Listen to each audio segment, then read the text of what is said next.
Hi, my name is Tomer Zilka. I'm the chef owner of Patisserie Florentine, and thank you for joining us today. Here we're known for our brunch, our croissants, our amazing cappuccinos, and as well as artisan pizzas that we make. You're welcome to join us at the outdoor seating area, indoor. Everything is made from scratch, and hope to see you here. Today I'm going to prepare the Jewish challah bread, and you can say it Chala or Chala or however you want to say it, however you feel comfortable saying it. This is something that I personally grew up with. On a Friday night, we would have the Jewish challah bread, which is right here. So I'm going to show you a way to prepare this, our way at Patisserie Florentine, which is slightly different than the traditional challah. It's a lot more, I would say, rich. It's very different. It's very rich. It's very moist, and so I'll show you a couple of tricks. We will also I brought some seeds here. We can see the poppy seed, the sunflower, and the sesame. So we're going to seed it. I'll show you a small technique of how to get your challah seeded in a very cool way. So let's start with mixing. And what I have here right now. This is our pre-ferment, so it's a little bit of sugar, salt, there's a little sugar, water, we have yeast in here and flour.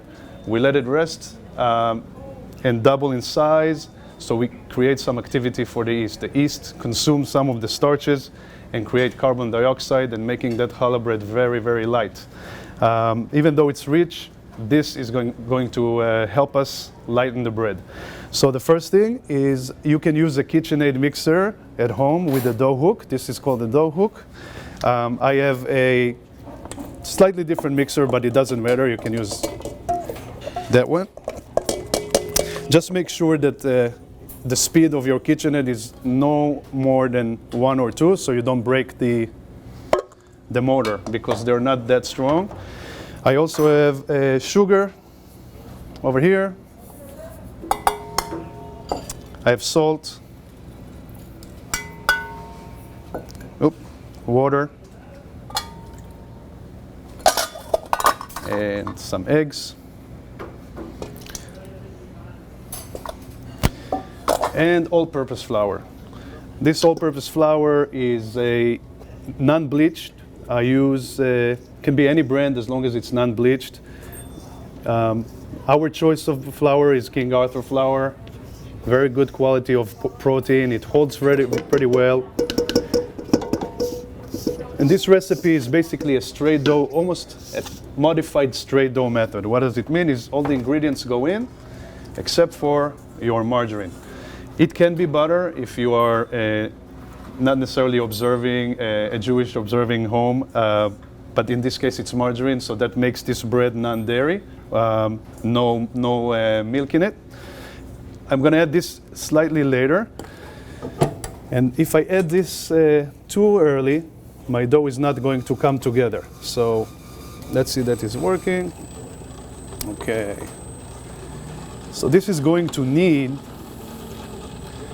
very, very, very low speed.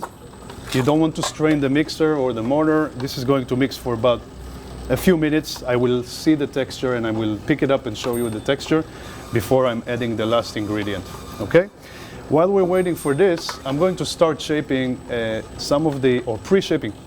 This is a piece of dough that was made earlier today, and I'm going to show you how to make the strands. So with a little bit of flour on the table, not too excessive. I'm going to roll this 3 times in the middle, maybe even 4 times, like a dog bone shape, and then with 2 hands away from the center. Don't stretch it too much so it doesn't tear. Away from the center, and bring it back to you. Away one more time, and just about 10 inches is a good size. I'm going to make a 6-strand challah. Again, I'm going to repeat this for about 4 more times. In the meantime, I'm looking at my dough and it's coming together slowly. Using this when it's cold, it's the best way, because the gluten that that exists in white flour. The notorious gluten is actually very helpful to bring the bread together. So you want to work with it in a cold temperature, like refrigerated temperature. So after I make this dough, I'm going to put this in the fridge. And this way, when I roll it, you can see that it doesn't shrink back. I'm rolling it, and it shrinks slightly, but not like to the point that I cannot, get it to the right length. So it's key. And then you see that I'm not adding flour every time. Excessive flour addition is going to make it very dry, and so I want it to be tacky, okay, to stick a little bit to my hand.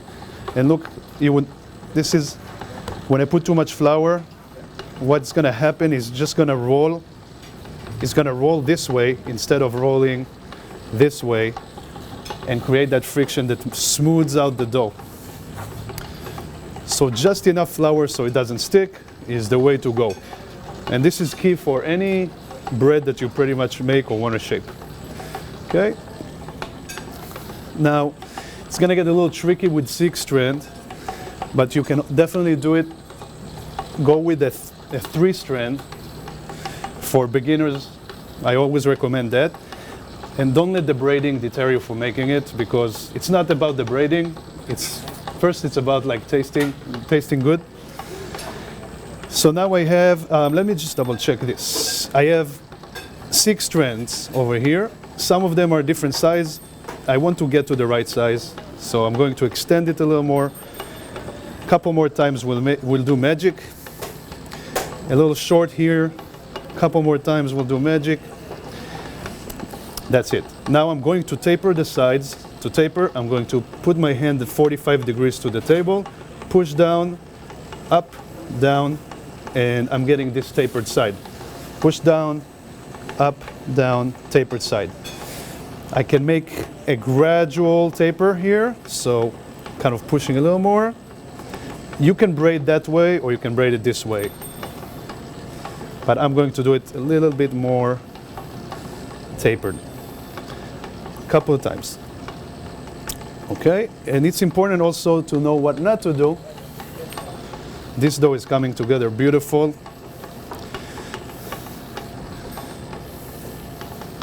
Okay, so I got tapered sides, and now I'm going to line them just like that, perpendicular to me. Touch them together. Once again, I will reiterate that it has to stay cold to be able to shape it the right way, to be able to shape it comfortably and not fight the dough. 6 strands facing me. I'm going to join these 2 together and these 2 together. Okay, and this is my baseline. What does it mean? I always have to go back to this baseline. I'm going to show you a few rounds of braiding. So number 1, I'm crossing the top, making sure that it's nice and pinched a little bit. And then I'm going to start from the right side and bring it over to the middle. Okay, I'm bringing it to the middle, but I'm going to push it closer to the other 2 that are away from it. So again, bring it to the middle and push it away from the right. Okay, now I'm going to bring the outer of the 3 here to replace that one that I just took.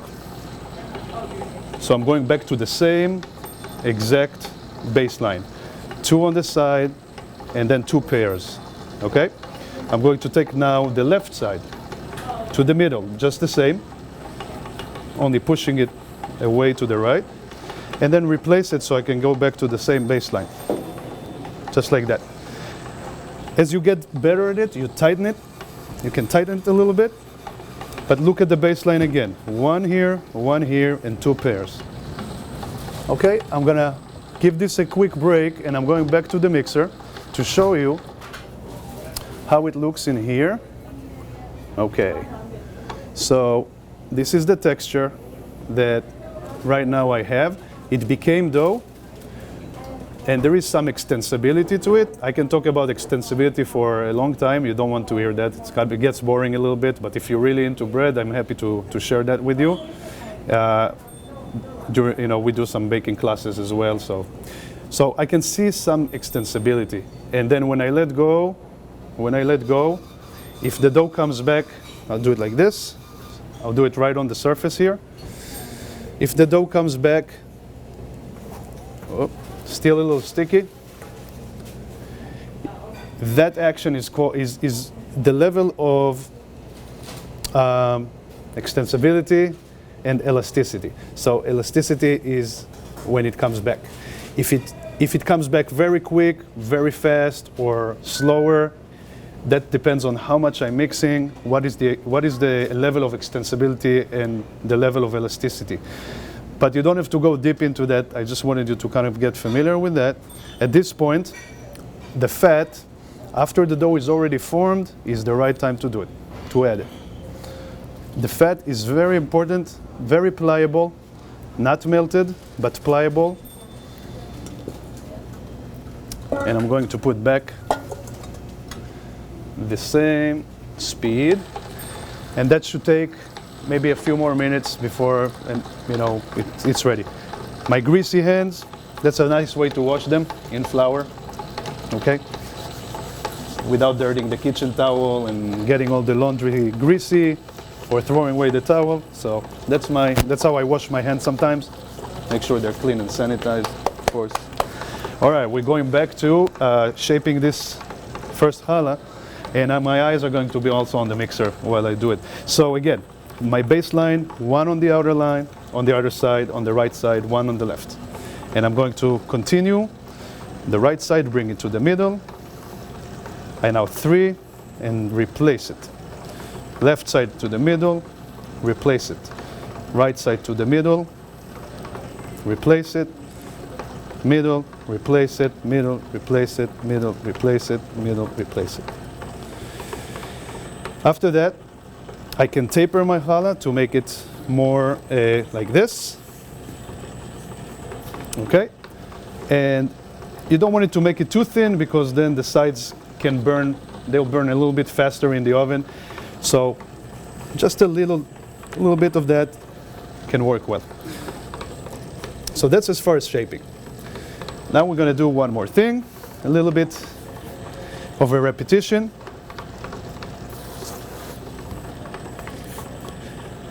Okay, I'm going to go fast on this one.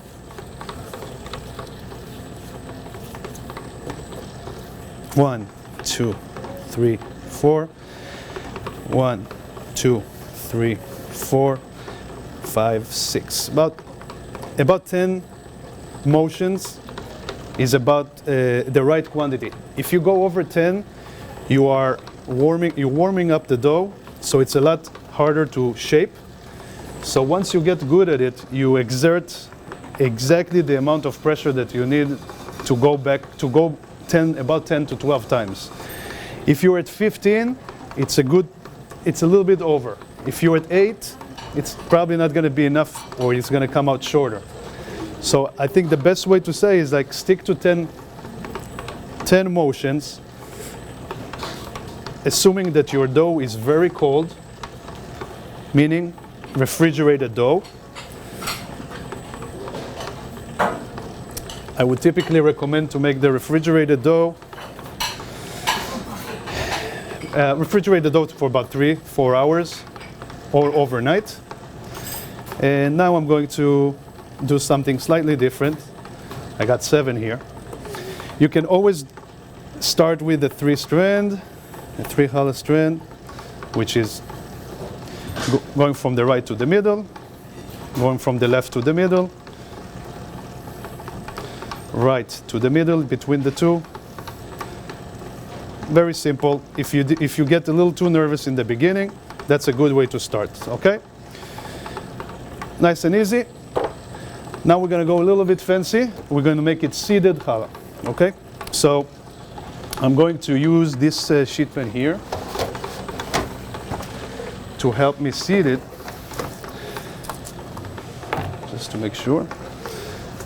So this towel is very clean and very damp.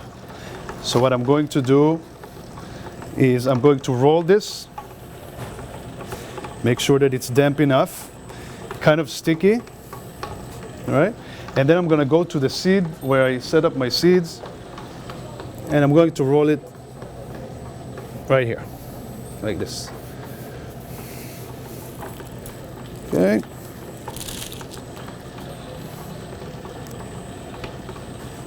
Now I'm going to go to the sunflower.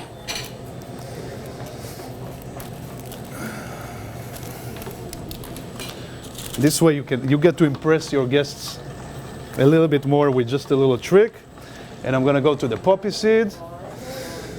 And right here, very gently. Enough moisture so it can hold the seeds.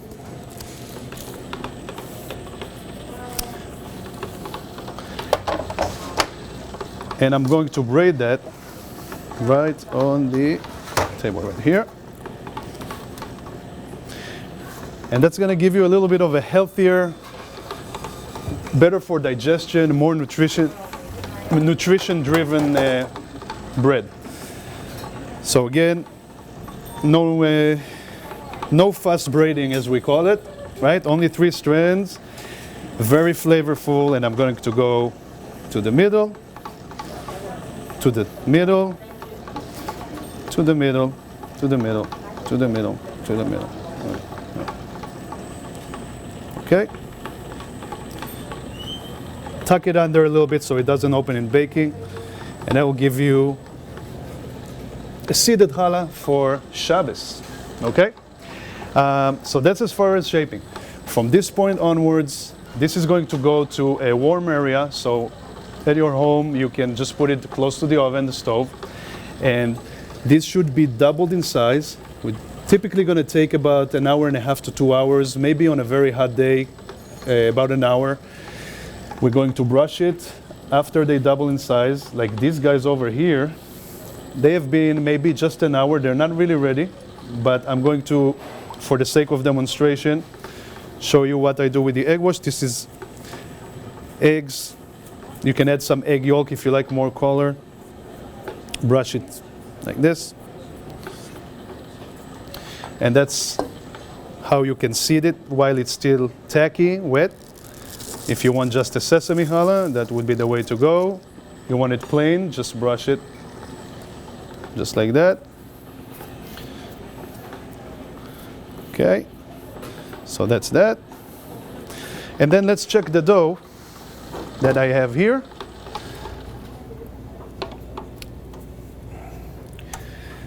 This bread always reminds me of childhood, which is, you know, with food you always have some sort of association with what you've had in the past, how you grew up, and that's how it kind of should be, right?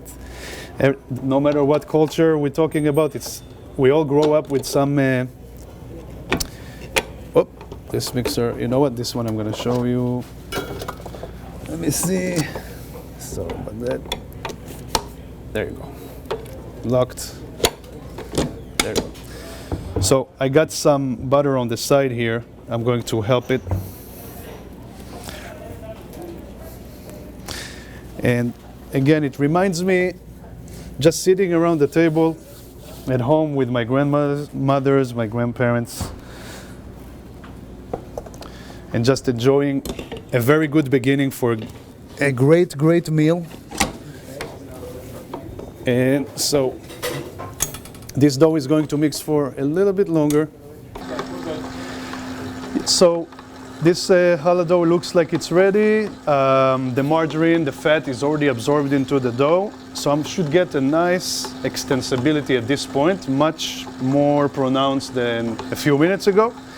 And I'm going to stop it and get this dough out to show you how it looks. So very sticky, but it's okay because that's the nature of it.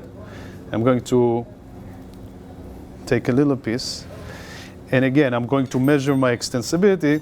The more bread you do, the more muscle memory you're going to build. So if you do it every Friday, you're going to learn more from one Friday to the next. And look at this. Now I arranged what's called the gluten molecules as they form in the dough. I arranged them to be so much so that they're holding the dough together, and I can extend it.